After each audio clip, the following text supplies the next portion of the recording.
ಈಗ ಸಂಭಾಷಣೆಗೆ ತೊಗೊಳಕ್ಕೆ ಹೋಗಿ ಅಲ್ಲಿ ಹೋದ ತಕ್ಷಣ ನಾವು ಬರೆಯಕ್ಕೆ ಹೋಗಿಲ್ಲ, ಕಲಿಯಕ್ಕೆ ಹೋಗಿ ಅಂತ ಗೊತ್ತಾಯಿತು ಅಂದರು. ರಜನೀಶ್ ಅವರು ಅದೇ ರೀತಿಯನ್ನು ಹೇಳಿದರು, ಚೇತನ್ ಅವರು ಅದೇ ರೀತಿಯನ್ನು ಹೇಳಿದರು. ಇವರೆಲ್ಲರೂ ನನ್ನ ಬೈತಾ ಇದ್ದಾರೆ, ಹೊಗಳ್ತಾ ಇದ್ದಾರೆ ಗೊತ್ತಾಗಲಿಲ್ಲ. ಬಟ್ ಒಂದು ಒಳ್ಳೆ ವೇದಿಕೆಯಲ್ಲಿ ಎಲ್ಲರೂ ಜಿದ್ದು ತೀರಿಸಿಕೊಂಡ್ರು ಅಂತ ಅನ್ನಿಸ್ತು. ಎಲ್ಲೋ ಇಂಡೈರೆಕ್ಟ್ ಆಗಿ 2 ದಿನ ಆಗ 5 ದಿನ ಯಾಕಾಯಿತು ನೀವೆಲ್ಲ ಕೇಳೋಕ್ಕಿಂತ ಮುಂಚೆ ಕಲಿಸುವವರು ಹೇಳ್ಬಿಟ್ರು. ನಾನು ತುಂಬ ಕೆಲಸ ನೀಟಾಗಿ ಮಾಡ್ಕೊಬೋದು, ನಾವು ಸಾವಸ ಮಾಡಿ 4 ಗಂಟೆ ಆಯಿತು ಅಂತ ನೀಟಾಗಿ ಹೇಳಿದ್ರು.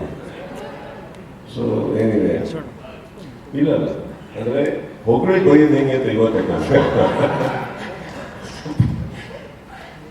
ಬಟ್ ಐ ಹ್ಯಾವ್ ಟು ಸೈ ಈ ಮ್ಯಾಕ್ಸಿಗೆ ಮೂಲ ಕಾರಣ ಬೇರೆ ಯಾರೂ ಅಲ್ಲ. ಇವರು ನಡುತ್ತಾ ಇದ್ರು ಮಾತಾಡಬೇಕಾದ್ರೆ. ಆ್ಯಕ್ಚುಲಿ ನೀವು ನೋಟಿಸ್ ಮಾಡ್ಬೋದು, ಬಿಕಾಸ್ ಅವ್ರು ಜನರಲಿ ಲೈಫೆಲ್ಲ ಆಗಿದ್ದಾರೆ. ಅವರು actually is very nice person, is a very vulnerable man. ಅವರಿಗೆ ತುಂಬ ಹೊತ್ತು ಮೈಕ್ ಮುಂದೆ ಅಥವಾ ಈ ಥರ ವೇದಿಕೆ ಮೇಲೆ ಹಾಕಿದ್ರೆ ಅವ್ರಿಗೆ ಹೇಗೆ ಇರಬೇಕು, ಏನು ಮಾತಾಡಬೇಕು ಅವ್ರಿಗೆ ಗೊತ್ತಾಗಲ್ಲ. ಬಟ್ ಕೆಲಸದಲ್ಲಿ ಭಾಳ ಅಚ್ಚುಕಟ್ಟಾಗಿ ಕೆಲಸ ಮಾಡೋದೊಬ್ಬ ನಿರ್ದೇಶಕ. ಸರ್ ನನಗೆ ಕತೆ ಮಾಡೋದು, ಸಿನಿಮಾ ಮಾಡೋದು ಅಂತ ಹೇಳಿದ್ರು. ಬಟ್ ಇವ್ರು ಬಂದು ಹೇಳಿರೋ ಕತೆ ಚೆನ್ನಾಗಿರಲಿಲ್ಲ ಅಂದ್ರೆ ಇಲ್ಲವ್ರು ಬರ್ತಾನೆ ಇರಲಿಲ್ಲ, ಯಾವುದೂ ಬರ್ತಾಗಿಲ್ಲ. ಸೊ ಇದು ದಾನು ಅವರು ಕಳಿಸಿದ್ರು ಅನ್ನೋದು ಒಂದಿದೆ. ಏನಕ್ಕಂದ್ರೆ ಅದಕ್ಕೆ ನಾವು ಪ್ರಯಾರಿಟಿ ಕೊಟ್ಟಿವಿ ಒಬ್ಬ ವ್ಯಕ್ತಿಗೆ, because of seniority, because of his legacy. ನಾವು ಒಂದು ಅವಕಾಶ ಅಂದರೆ ಫಸ್ಟ್ ಪ್ರಯಾರಿಟಿ ಕೊಡ್ಬೋದು, ಬನ್ನಿ ಕತೆ ಹೇಳಿ ಕೂತ್ಕೊಳ್ಳಿ ಅಂತ. ಬಟ್ ಅಲ್ಲಿ ಕತೆ ಚೆನ್ನಾಗಿರಲಿಲ್ಲ ಅಂದರೆ ಇಮಿಡಿಯೇಟ್ಲಿ ಒಂದು ಆ ಕತೆ ಮುಗಿತಿದ್ದಾಗೆ ಬಹುಶಃ ಇವರಿಗೆ ಕಾಲ್ ಮಾಡಿ ನಾವು ಬೇಡ ಸರ್ ಬೇರೆ ಯಾವ್ದಾದ್ರು ನೋಡೋಣ ಅಂತ ಹೇಳಿದ್ರು. ವಿಚಿತ ನಾವು ತುಂಬ ಜನ ಹೇಳ್ತಾ ಇದ್ದೇವೆ. ಬಟ್ ಐ ಥಿಂಕ್ ವಿಜಯ್ ಅವರು ಬಂದು ಹೇಳಿರೋ ಕತೆ ನನಗೆ ಬಹಳ ಇಷ್ಟ ಆಯಿತು. ಆ್ಯಂಡ್ ಬಟ್ ಇವ್ರು ಮಾಡ್ಕೊಂಬಂದಿರೋ ಕಥೆಯಲ್ಲಿ ಆಬ್ವಿಯಸ್ಲಿ ನನ್ನನ್ನು ತಲೆಯಲ್ಲಿ ಇಟ್ಕೊಂಡು ಮಾಡದೇ ಇರೋದ್ರಿಂದ, ತಮಿಳಿಂದ ಬಂದಿರೋದ್ರಿಂದ ಆಲ್ಮೋಸ್ಟ್ ಆ ಜಾಗಕ್ಕೆ ಬರೆದಂಥ ಒಂದು ಕಥೆ ಆಗಿರೋದ್ರಿಂದ ಒಂದು ಕಂಟಿನ್ಯೂಸ್ ಆಗಿ ನಾನು ಫಸ್ಟ್ ಅವ್ರಿಗೆ ಕೇಳಿದ್ರು ಎಷ್ಟು ಬಟ್ಟೆ ತಂದಿದ್ದೀರ ಅಂತ ಕೇಳಿದೆ. ಅವರು ಏನಿಲ್ಲ ಸರ್ ರಾತ್ರಿ ವಾಪಸ್ ಮಾಡಬೇಕು ಅಂದರೆ ನಾನು ನಮ್ಮವ್ರನ್ನ ಕರೆಸ್ಬಿಟ್ಟು ಅಂಗಡಿ ಕಳಿಸ್ಬಿಟ್ಟು ಅವ್ರಿಗೆ ಕೇಳಿ ಓಕೆನಾ, ನಿಮ್ಮ ಮನೆಯವ್ರಿಗೆ ಹೆಂಡತಿಗೆ ಓಕೆನಾ ಕೇಳಿದ್ದೆ. ಇಲ್ಲ ಓಕೆ ಅಂದರು. ಅಂಗಡಿಗೆ ಹೋಗಿ ಒಂದು 8 ಜೊತೆ 9 ಜೊತೆ ಮೇಲಿಂದ ಕೆಳಗವರೆಗೂ ಒಬ್ಬ ಮನುಷ್ಯನಿಗೆ ಹಾಕೊಳ್ಳೋಕೆ ಏನು ಬೇಕೋ ಎಲ್ಲ ಕೊಡಿಸಿ ಕರೆಸಿ ಕೂರಿಸಿದೆ, ಒಂದು ರೂಮ್ ಹಾಕಿ. ನೀವು ತುಂಬ ದಿನ ಆಗತ್ತೆ ಇರ್ತೀರಾ ಅಂತ. But then every day morning 8:30 ಬರೋರು, ಒಂದು 6:30 7ವರೆಗೂ ಡೈಲಿ ಡಿಸ್ಕಸ್ ಮಾಡ್ತಾ ಇದ್ವಿ. ಹೊಸ್ತು ಇನ್ನೇನು ಮಾಡಬೇಕಿದ್ರಲ್ಲಿ ಅಂತ ಮಾಡಿದ್ದೇನೆ. I think I type the entire thing and sent it. ಅಲ್ಲಿ ಓಕೆ ಆಗಿ ಸ್ಕ್ರಿಪ್ಟ್ ಇದು. ಬಟ್ ಅಗೇನ್ ಇದಿಷ್ಟು ಏನಕ್ಕೆ ಹೇಳೋದಂದರೆ, ಒಬ್ಬ ಮೂಲತಃ ಒಂದು ಕತೆ ಬರೀಲಿಲ್ಲ ಅಂದರೆ ಅದಕ್ಕೆ ಇಂಪ್ರೂವೈಸ್ ಮಾಡೋಕ್ಕೆ ಯಾವುದೂ ಸಾಧ್ಯ ಇಲ್ಲ. ಅನ್ನ ಮಾಡಿದವರು ಇವರು, ನಾವೆಲ್ಲ ಸೇರಿ ಸಾವು ಕೊಲೆ ಮಾಡಿದ್ರು ಅಷ್ಟೇ. But I think is the man we should give the credit.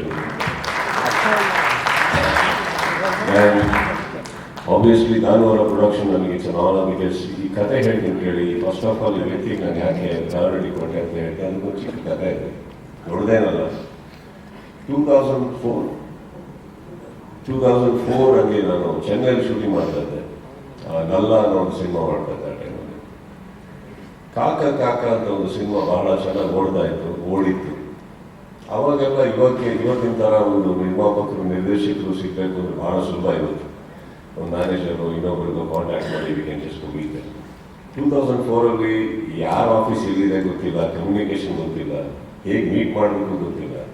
And ಇವರು ಎಲ್ಲ ಭಾಳ ದೊಡ್ಡ ಹೆಸರೊಟ್ಟಿಗೆ ಸಿನಿಮಾ ಮಾಡಿದವರು, ಗೊತ್ತಿಲ್ಲ ಹೇಗೆ ವ್ಯಕ್ತಿ ಅಂತ. ಹೇಗೋ ಒಂದು ಕಾಂಟ್ಯಾಕ್ಟ್ ಆಯಿತು, ಇವರ ಹತ್ರ ಹೋದೆ ನಾನು. ಹೋಗಿದ್ದ ದಿನ ரொம்ப கோபமாயிருந்தீங்க நீங்க. ಇಲ್ಲ ಯಾವುದೋ ದೊಡ್ಡ ವಿಚಾರ ಮಾಡ್ತಾ ಇದ್ರು, ಅದಕ್ಕೆ ಫುಲ್ ಟೆನ್ಷನ್ ಆಗಿದ್ರು. ಅದು ಹೆಸರು ಮಾಡಾಗ ಸೊ ಇವ್ರು ಏನೋ ಫ್ಯೂಚರ್ ಬರ್ತಾ ಇದ್ರು. ಆಫೀಸಿಂದ ಹೊರಗಡೆ ಕೂತಿದ್ದೆ ನಾನು. ನನಗೆ ಇದೇನು ಒಳಗೆ ಹೋಗೋ ಬೇಡವೋ, ಕೆಲಸ ಆಗುತ್ತೋ ಆಗಲ್ವೋ, ಯಾರ್ದೋ ಕೋಪ ಮೇಲೆ ದೊಡ್ಡ ಅಮೌಂಟ್ ನನಗೆ ಹೇಳ್ಬಿಟ್ರೆ ಸರಿ ಕರೆದು ಒಳಗೆ ಹೋಗಿ ಕೂತ್ಕೊಂಡು ಏನಕ್ಕೆ ಬಂದಿದ್ದೀರಾ ಅಂದರೆ, ಫಸ್ಟ್ ಆಫ್ ಆಲ್ ಯಾರು ನನ್ನನ್ನು ಕರ್ಕೊಂಡು ಹೋಗಿದ್ರು ನನ್ನ ಎದುರುಗಡೆ ಬಾಯಿ ಬಂದಲ್ಲಿ ಬೈದ್ರು, ಏನಕ್ಕೆ ಬಂದಿದ್ದೀರ ಹೊರಗಡೆ ಅಂತ ಹೇಳ್ಬಿಟ್ಟು. ಸೊ ಇದು ತುಂಬ ಒಳ್ಳೆ ವೆಲ್ಕಮ್ ಆಯ್ತು ನನಗೂ. ನಾನು ನೋಡ್ಬಿಟ್ಟು ಕೊಟ್ಬಿಡ್ತೀನಿ, ನೆಕ್ಸ್ಟ್ ನನಗೆ ಏನು ಹೇಳ್ತಾರೆ ಗೊತ್ತಿಲ್ಲ. ಇವರು ಅಂದರೆ ಕೆಲವು time it's very important home you travel. But then immediately ಅವ್ರು ಕೇಳಿದ ಯೂನಿಟಿ ಯಾಕೆ ಬಂದಿರಿ ನೋಡಿದ್ರು, ಏನು ಉತ್ತರ ಕೊಡಲಿಲ್ಲ. ನಾನು ಸುಮ್ಮನೆ ಇದ್ದೆ, ನನಗೆ ಯಾವತ್ತಿಗೆ ಅಷ್ಟು ತಮಿಳು ಬರ್ತಾ ಇರಲಿಲ್ಲ. ಏನು ವಿಷಯ ಅಂದರೆ ಈ ಥರ ಬಂದಿದ್ದೀನಿ ಸರ್, ಕಾಕ ರಿಮೇಕ್ ಮಾಡೋಕ್ಕೆ ನಿಮ್ಮ ಹತ್ರ ಏನಾದರೂ ರೈಟ್ಸ್ ಕೊಡೋಕ್ಕಾಗಲ್ಲ, ನೀವು ಮಾಡ್ತೀರಾ? ಹೌದು. ಏನು ಕೊಡ್ತೀರಾ? ಸರ್ ನನಗೇನು ಗೊತ್ತಿಲ್ಲ, ನೀವು ಹೇಳಿ. ಆಸೆ ಪಟ್ಟು ಬಂದಿದ್ದೀರಾ, ನನಗೇನು ಬೇಡ ತೊಗೊಂಡೋಗಿ ಅಂದ್ಬಿಟ್ಟು ಒಂದು ಲೆಟ್ರಲ್ಲಿ ಇಮಿಡಿಯೇಟಾಗಿ ಏನು ಅಮೌಂಟ್ ಇದೆ ಒಂದು ಲೆಟ್ರಲ್ಲಿ ಕಾಕ ನನಗೆ ಬರ್ಕೊಟ್ರು. ಬಟ್ ಕಾರಣಗಳಿಂದ ನನಗೆ ಮಾಡೋಕ್ಕಾಗಲಿಲ್ಲ. ಸಿನಿಮಾ ಬೇರೆ ಬೇರೆ ಸಿನಿಮಾದಲ್ಲಿದ್ದೆ ನಾನು. ಒಂದು ದಿವಸ ಇವರಿಂದಾನೇ ಕರೆ ಬಂತು, ಸಪೋಸ್ ನೀವು ಮಾಡಿಲ್ಲ ಅಂದರೆ ಇವತ್ತಿಗೆ ನನಗೆ ತುಂಬ ಹೆಲ್ಪ್ ಆಗುತ್ತೆ ಸಿನಿಮಾ ಸಿಕ್ಕಿದ್ರೆ, ಇನ್ನೊಬ್ರು ಯಾರು ಕೇಳ್ತಾರೆ ಅಂತ. Immediately I gave it back.